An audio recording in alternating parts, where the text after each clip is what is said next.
आप देख रहे हैं ENI live next generation media.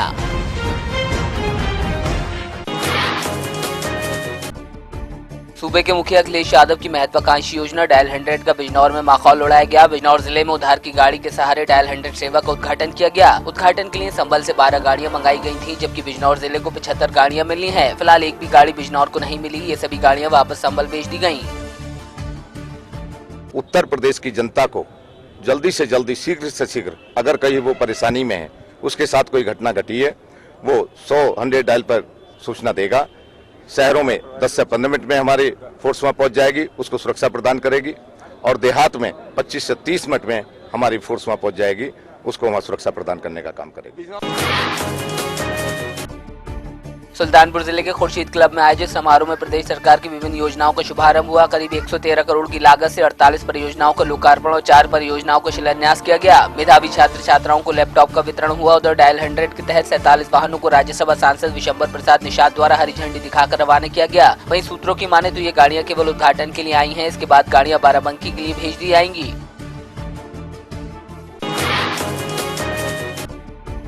मुख्यमंत्री अखिलेश यादव की महत्वाकांक्षी योजना डायल 100 का मथुरा में आगाज हो गया। मथुरा में जिलाधिकारी निखिल गुप्ता और SSP मोहित गुप्ता समेत सपा के निष्कासित रहे MLC उदयवीर सिंह ने हरी झंडी दिखाकर डायल 100 की गाड़ियों को रवाना किया। वहीं आयोजित कार्यक्रम में कन्या विद्याधन के चेक और लैपटॉप बांटे गए।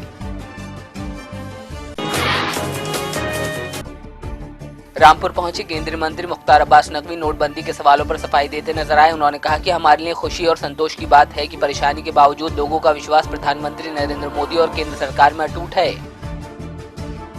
संतोष की बात है कि परेशानी के बावजूद, लाइनों के बावजूद लोगों का विश्वास प्रधानमंत्री श्री नरेंद्र मोदी में, केंद्र की सरकार में अटूट है।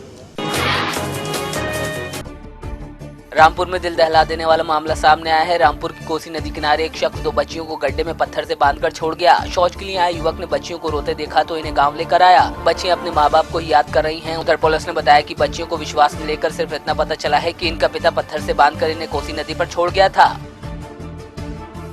कैसे वहाँ छोड़ा गया है इसके बारे में पता लगाया जा रहा है। पता लगाएगा तो उनको सुपुर्द किया जाएगा। और जहाँ तक घटना की बात है, वास्तव में घटना बड़ी ही अमानवीय घटना है। मतलब अपने छोटे बच्चों को कौन वहाँ छोड़ गया, अभी ये पता डिटेक्ट जब पता लग जाएगा कि ये कहाँ की हैं, किसकी हैं, किन परिस्थितियों में छोड़ी गई, तो उसके आधार पर आगे कार्रवाई की जाएगी। नोटबंदी से आगरा का जूता कारोबार मुश्किल में आ गया है। कारोबारियों को कहना है कि 2 लाख से ज्यादा लोग बेरोजगार हो गए हैं। ऐसी दिक्कत 2009 की मंदी में भी नहीं थी। बड़ी जूता फैक्ट्रियों पर असर है तो वही छोटे छोटे 8000 से अधिक कुटीर उद्योगों में भी काम रुक गया है। कुल मिलाकर शहर की अर्थव्यवस्था चरमरा गई है। आगरा के करीब 40% परिवारों का गुजारा जूता कारोबार से चलता है। आगरा के थाना हरिपर्वत क्षेत्र में घर वालों की गैर मौजूदगी का फायदा उठाते हुए चोरों ने घर के अंदर सेंध लगा दी। चोरों ने घर के अंदर रखी नकदी समेत लाखों के आभूषणों पर हाथ साफ किया। फिलहाल पुलिस मामले की जांच कर रही है।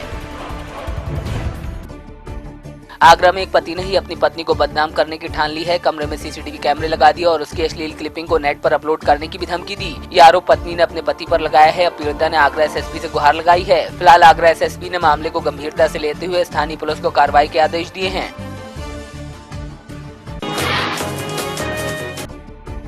उन्नाव में CM की लैपटॉप वितरण योजना के तहत राज्य मंत्री सुधीर रावत और MLC सुनील साजन ने 468 मेधावियों को लैपटॉप वितरित किए। साथ ही राज्य मंत्री और DM सुरेंद्र सिंह ने पशु चिकित्सा वाहन को हरी झंडी दिखाकर रवाना किया।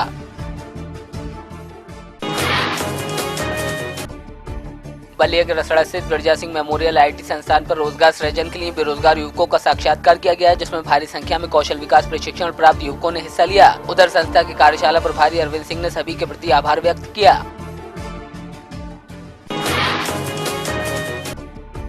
भाजपा की लुधियाना रैली फ्लॉप शो साबित हुई। रैली में पार्टी के बड़े नेता नहीं पहुंचे। पूनम महाजन और मनोज तिवारी दाना मंडी में आयोजित रैली में नहीं आए। रैली में ज्यादातर कुर्सियां खाली नजर आईं। उधर रैली में पहुंचे BCCI अध्यक्ष अनुराग ठाकुर ने आम आदमी पार्टी और कांग्रेस पर जमकर निशाना साधा।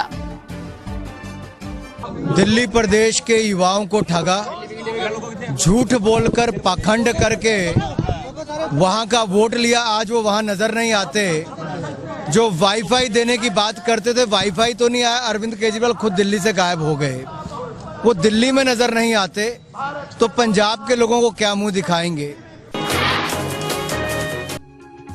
जूनियर वर्ल्ड कप फाइनल में इंडिया की जूनियर हॉकी टीम ने बेल्जियम की टीम को हराकर वर्ल्ड कप भारत के नाम कर लिया और एक इतिहास रचा है। वहीं भारत की तरफ से 2 गोल किए गए। पहला गोल गुरजंत सिंह ने किया और दूसरा सिमरनजीत सिंह ने। दोनों ही नौजवानों के खेल पर इनके रिश्तेदार और परिवार वाले गर्व महसूस कर रहे हैं। इसी के चलते सिमरनजीत सिंह के घर पर बधाई देने वालों का तांता लग रहा।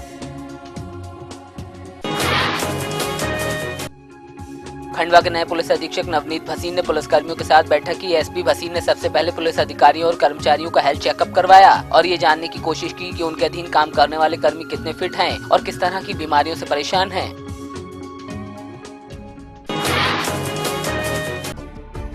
नांदेड़ के देगलूर में नगर निगम चुनाव में बीजेपी को बड़ा झटका लगा है। यहाँ कांग्रेस के मोगलाजी सिरसेवार नगर अध्यक्ष चुने गए तो वहीं कांग्रेस के 12 नगर सेवक चुनकर आए। राष्ट्रवादी कांग्रेस को 11 वार्डों में जीत मिली। सबसे खस्ता हाल बीजेपी की रही। बीजेपी के महज 2 ही नगर सेवक चुनकर आए।